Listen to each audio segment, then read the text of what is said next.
that everybody seemed to be interested in actually should not have come to our committee. It's actually because it's school construction, it's but within the purview of the Budget and Taxation Committee. So the first thing we're going to do, I'd entertain a motion to re-refer the Charkoudian bill, which is House Bill 61, over to the Budget and Tax Committee. Okay, it was a nice hearing, and Delegate Charkoudian did a good job. She's going to have to do it again in front of the B&T Committee. So, is there a motion from Senator Simon Ayer to re-refer to B&T? Is there a second from Senator Watson? All in favor of the re-referral, raise your hand. All opposed? There's. Have another hearing? I think probably so. That's okay. Just before we take up this one bill, just looking ahead to next week.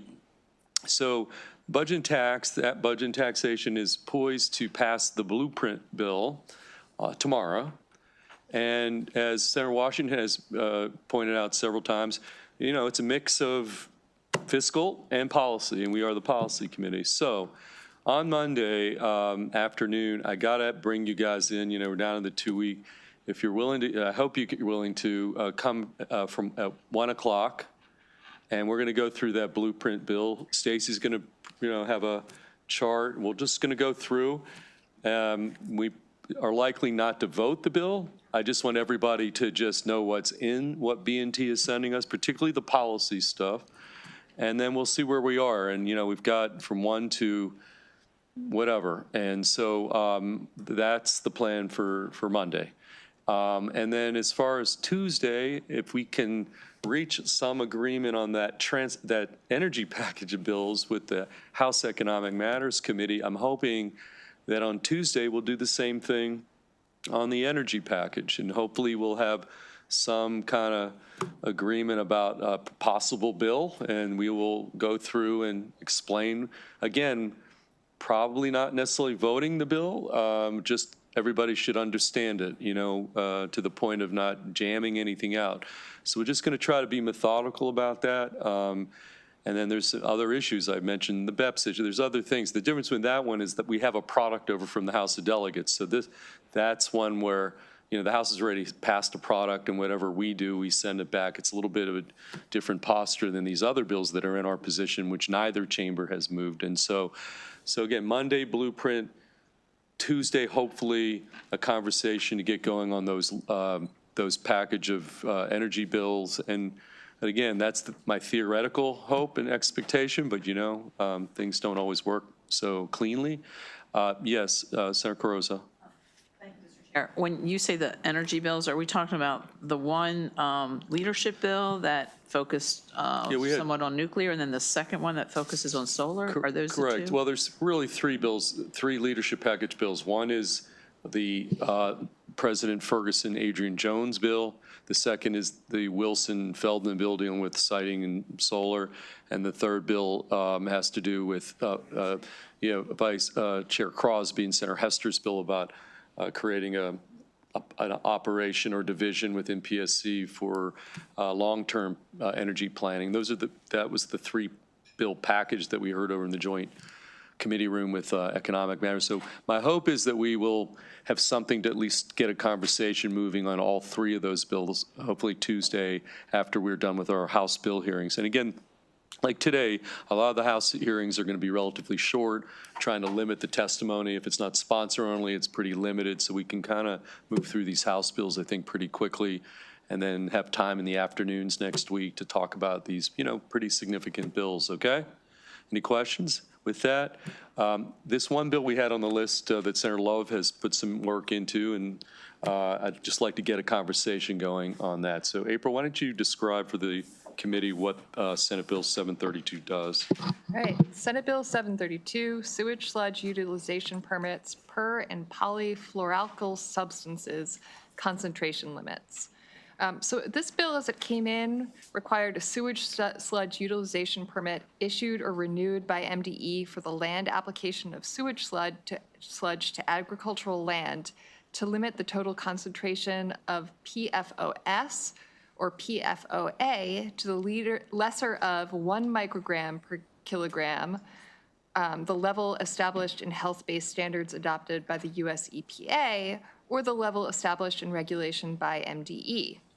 The bill also established sampling and testing requirements for sewage sludge and authorized MDE to adopt certain regulations. Senator Love has offered amendments for the committee's consideration that are in this packet that has been distributed. They strike the bill and would instead provide that beginning October 1, 2026, it would prohibit the application to agricultural land of biosolids or other products made from sewage sludge with a total concentration of PFOS, PFOA, or a mixture thereof that exceeds the lesser of 50 micrograms per kilogram, or the level established by EPA.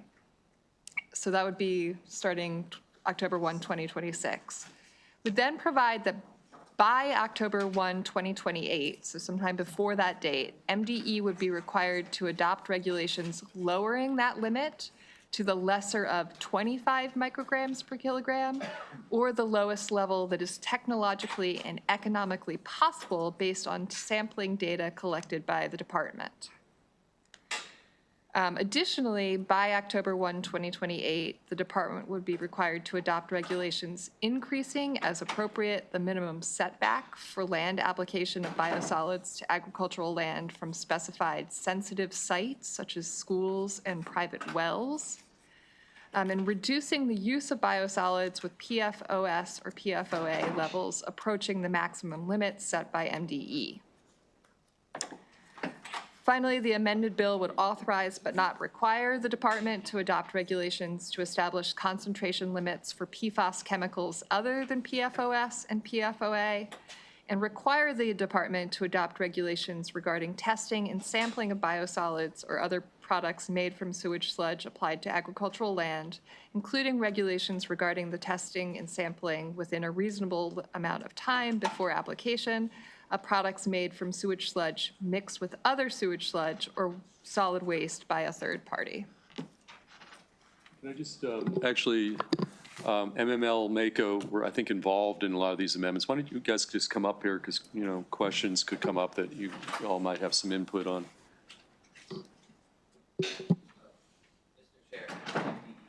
Yeah, and MDE's here as well, so why don't you guys just sit there? If questions come up, you guys, or if anybody in the committee wants to throw questions that way.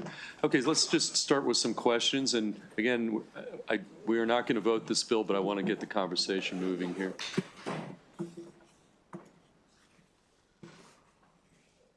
We'll start with Senator Carrozza, then we'll go to Senator Hester, and then go Senator Gallion.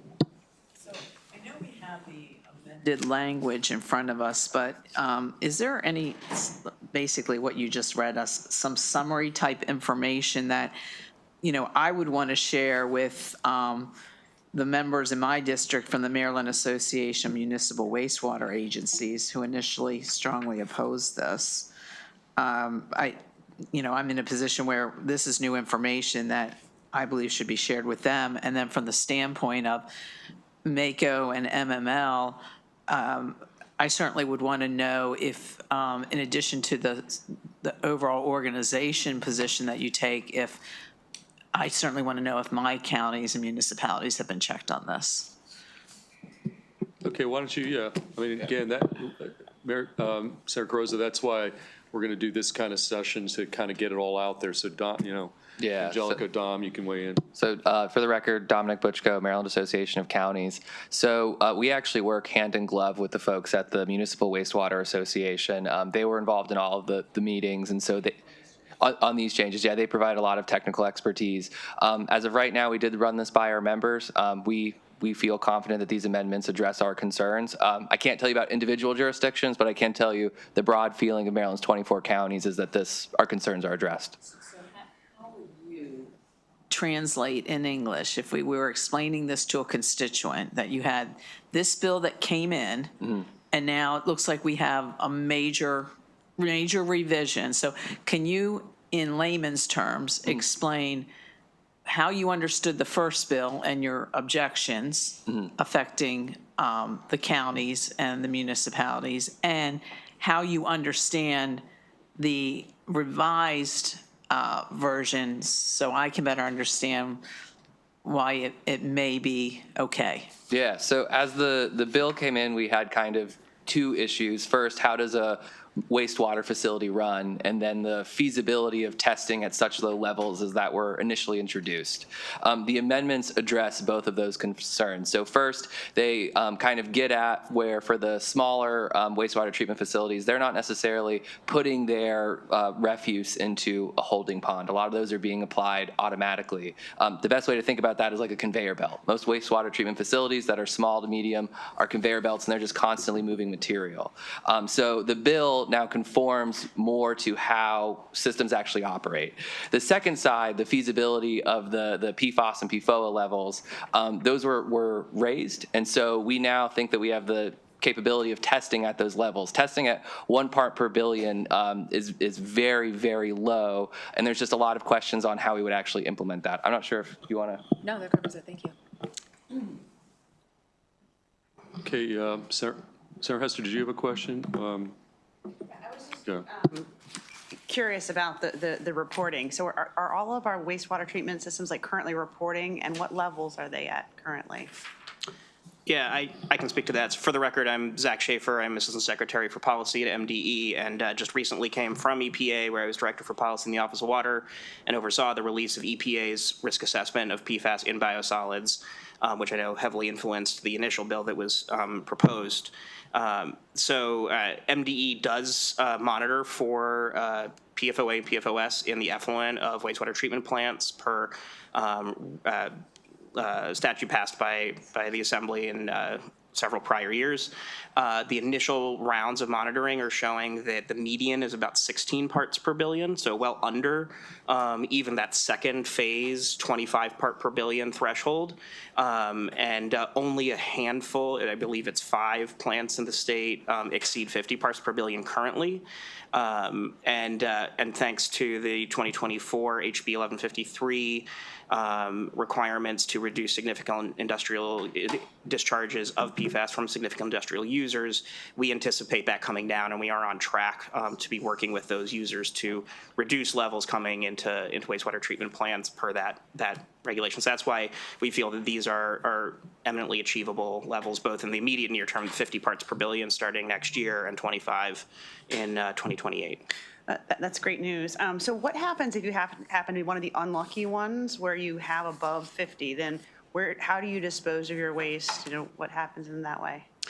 MDE would want to work closely with those systems to identify where those sources are coming from. There are other avenues for the disposal of biosolids currently. Some of them are trucked out of state. There are landfilling options limited in Maryland, but also in other states. There are also moves toward incineration facilities at high temperature that are appropriate for destroying PFAS and biosolids. So there's an ecosystem of options that are available and will mature as systems need to find those options. So do we need to codify the reporting of those levels, or is that something that we're going to get in a report? Because it's draft guidance that you put out based on the bill last year, right? That's draft guidance, but the guidance is only focused on the suggested application rates at certain levels. The actual monitoring is codified. Okay. The sampling is codified. Okay, and then I thought I heard April mention an amendment which made me feel a lot better, which was if there was some kind of economic or technology reason that it couldn't reach. Where is that amendment in here? It made me feel better, but I'm not seeing it now. So, but it's, if you want to look at the, I don't have the, sorry, the page numbers.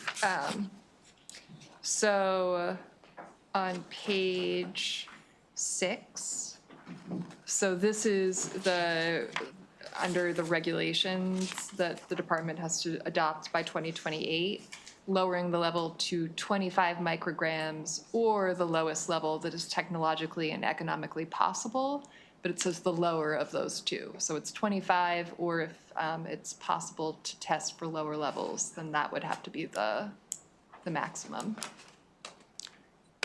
And how do you determine economically possible?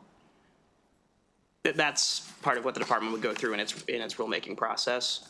It would have been similar if the federal government, through Clean Water Act statutes, were to establish a limit. Actually, that is the process through which EPA establishes limits for any contaminant in biosolids that it regulates, like currently lead, arsenic, E. coli, et cetera. We would follow roughly the same investigative process to determine what's economically and technologically feasible. Okay, so I really want to get to yes on this bill. So the 50, we've got five people that are over the 50 micrograms, and we think that we can get them down below that by 2026, or they will do something different with their waste. And are all those 5 facilities okay with this? Yeah, I'm trying to remember. So I think only 2 county facilities were impacted, and I don't remember if they were above the 50 threshold. What I can say is this is something on the radar of most local jurisdictions, and so efforts are already underway. Frankly, this might have to hasten some of those efforts, but the vast majority of systems in the state of Maryland are below 50. It's just a handful. Yeah, I mean, I did check with Howard, and they said that they were good. So, I mean, I really appreciate everybody working so hard on this, and I think it's in a good place. Just a few of those outstanding questions, because I think, you know, we have heard from some of the, you know, people who are a little concerned, but I think if there's, you know, if there's other options for disposal, that is a report due, isn't there sometime soon from MDE? I will check on that. I think it's December of this year. There's a report on how we're supposed to dispose of PFAS within the state, so I look forward to reading that. Yeah, I know, and one of the other things that we're seeing is where there are these higher levels or spiking levels, it's because of very specific sources like landfill leachate being added to a wastewater treatment plant, and those are the types of upstream users that the technology exists to get at before it enters the influent. Senator Carrazzo, to your point about how to explain in lay terms what changed, if I could just go back to that for a sec, I think that one of the big things from our perspective is that, you know, the bill as proposed started at the number at 1 part per billion, which is the level that EPA analyzed in its health-based risk assessment. But that risk assessment does not take into account feasibility. And I don't know that 1 part per billion is or is not feasible now, but that wasn't a part of the analysis done. So what we did here was sort of move away from that EPA very useful health-driven number being the target that was initially in the legislation towards something that is more reflective of, you know, to Mako's point, the situation on the ground, the levels that we're observing, and, you know, where we see systems already being able to get to.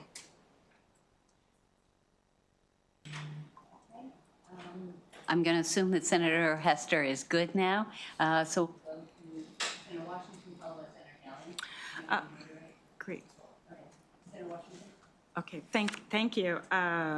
So the bill was struck, and this is the new bill, or just what was struck? Okay, that's so basic. Okay, so I'll ignore this. So one of the features in the bill was this independent testing. So that doesn't seem to be here. Is that here anymore? Or? Yeah. Okay. So where does the testing occur? So the testing under the amendments, the proposed amendments, would have the department to adopt regulations concerning the conducting of tests and sampling. So it's silent on it. It leaves it to the department to adopt those regulations. So is there any reason that the department, that we don't, that we shouldn't have an independent laboratory do this? So, well, I think there's a bit of confusion there because the version that we have says that a third party can still do the testing. I'm not sure if that made it to the final third reader, but we have a version that says that. Yeah, it's not in the amendments that she provided, so make sure you take a look at we will clarify that then, yeah. Her drafted amendments, and it's silent on it. It doesn't say that it couldn't be. It just leaves the sampling and testing procedures up to MDE. Yeah, and from MDE's perspective, we certainly support independent third-party laboratory testing. It's the goal of the change was not to say that it shouldn't be independent. It was to move it to a regulatory process rather than defining it in statute, and one that we can gather information and work on. You wouldn't, since we all agree, you wouldn't opposed, if this bill went forward, that stay in. I guess the other question is about moving it out to 2028. Can you explain? Yeah, I'd like to hear about that component of it. Moving the second. Well, the second level, so that's 3 years from now. So 3 more years of, PFAS and 3 more years of, all this to get to a point to just make regulations. So I just need to understand that a little better.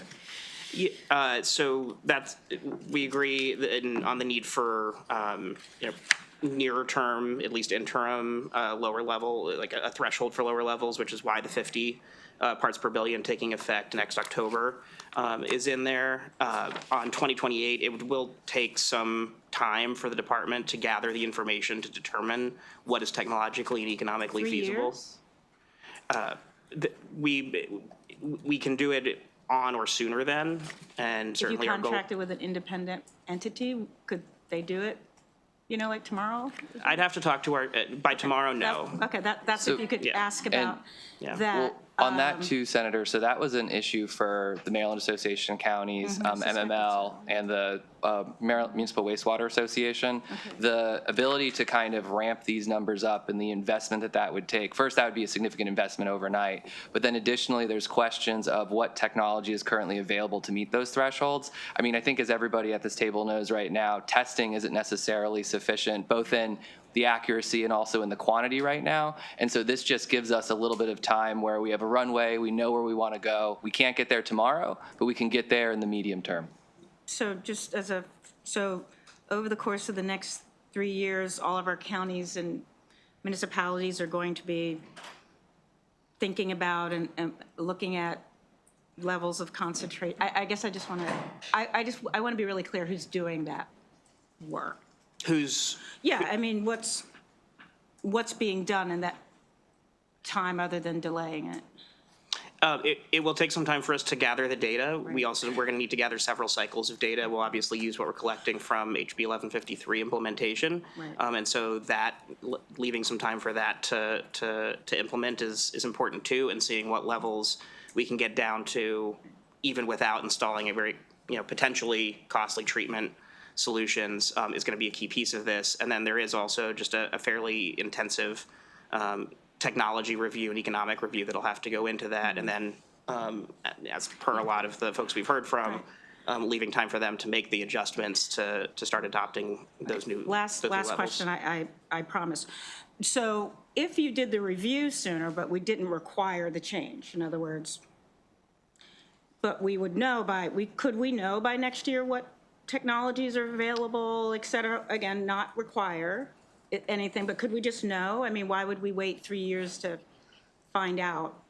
Yeah, that's what I'd want to talk to our team about the process, I mean, how long it would take to gather that information. And some of that time is obviously the mechanics of the rulemaking process too. Right. I just want to separate the desire for these folks to not do it versus our responsibility to really know what we should do or work towards doing. All right, so any of that, moving all of those kind of dates up, separated from implementation, we do this first phase, but then we get the information so that we get it, can make a law next year, rather than 3 years make a law based on the information. All right, thank you. Well, Senator, part of that too is there was a bill that this committee passed last year that is targeting PFAS from the industrial users. And so those reductions and that targeting is not going to start, I think it's this July is when we'll start to see changes there. And so part of the reason the timelines are extended out is because that needs to be factored into the work that MDE is doing. So they could theoretically do something in a year, but it's going to be inaccurate, and we know we're going to see levels decrease. We don't know to what extent, but it could be significant, it could not be significant. Well, it wouldn't be inaccurate, it's just that the margin of error might be a little less or more than, but there's no reason to stop finding out. But, okay, thank you. Thank you very much. Gillian, next. I just want to confirm, Mr. Butchko, you're speaking for the counties and the municipalities. I just want to ask, could we have MML just say the words and just say, are you supportive of this bill? Are the 157 cities and towns in Maryland good with this version of the bill? Thank you, Madam Chair. Angelica Bailey-Thupari for the Maryland Municipal League. MML and MACO are of a similar posture and a similar mind. Our 161 municipal members. Adding 4 It is too hard. 157 municipalities, but we also have 4 special tasking districts as of this year. But yes, we are similarly situated. Thank you. Thank you. In the original bill, I had in my notes that we haven't talked really about the land application part yet. It would have basically eliminated the land application. The original bill was in my notes. So how is that affected with a new bill on ag land? So the bill as currently drafted does not eliminate land application broadly. It eliminates land application on agricultural land if it exceeds the levels in effect at that time, the 50 parts per billion starting next October 25 following that. So the original bill had it at like that 3 or 5. One part per Okay, billion. so it would affect, so the fact that it would go from, would you say 25 or 50 or? It starts at 50 next October and then would move to 25 or as low as technologically and economically feasible starting in October of 2028. Okay, that's it. Thank you.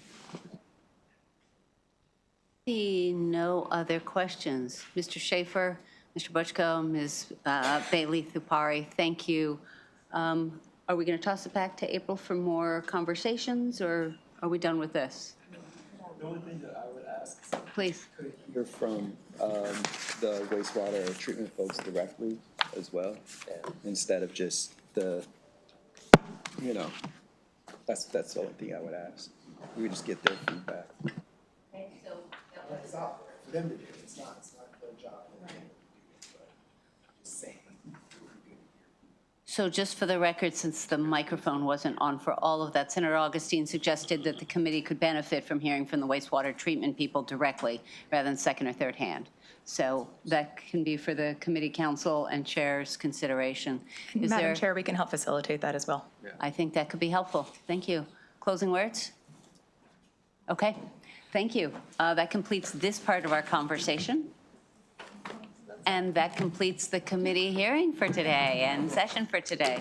Hold on, I get to do this.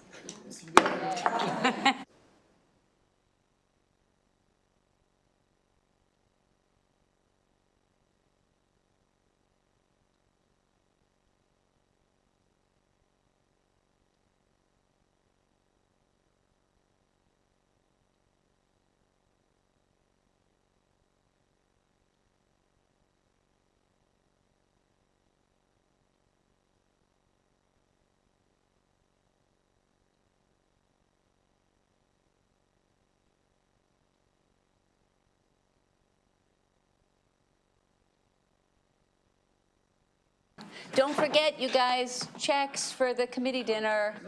Make sure you get them in, especially if you're not in tomorrow.